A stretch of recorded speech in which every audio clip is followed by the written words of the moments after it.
TED banned it in the sense that they took it off their YouTube channel. But then they got so much blowback from the internet community that they went and put it back again, not on their YouTube channel, but in a little hidden corner of their website. Therefore, they were able to say that it was still online.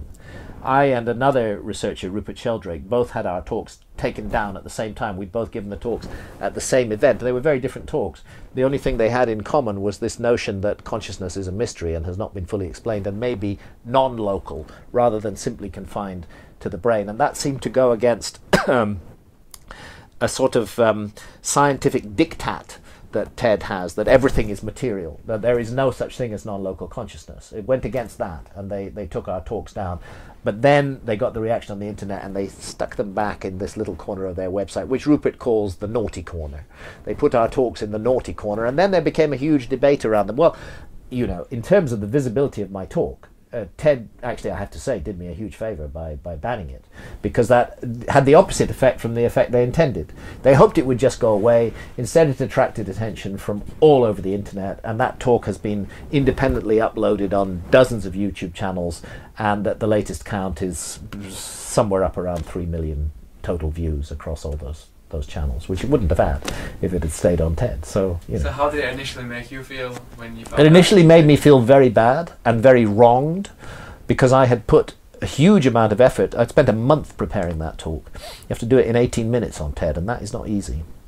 Put a huge amount of effort into it.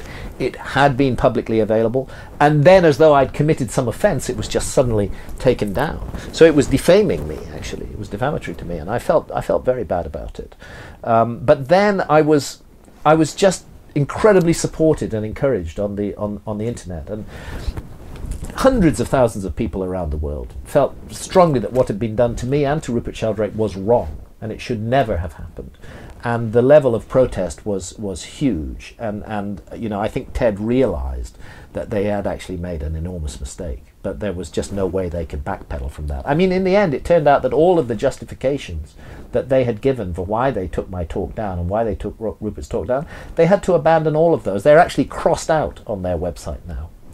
And they're crossed out because we insisted on that, because they couldn't substantiate any one of the justifications. It turned out that when they banned the talks, they hadn't even looked at them.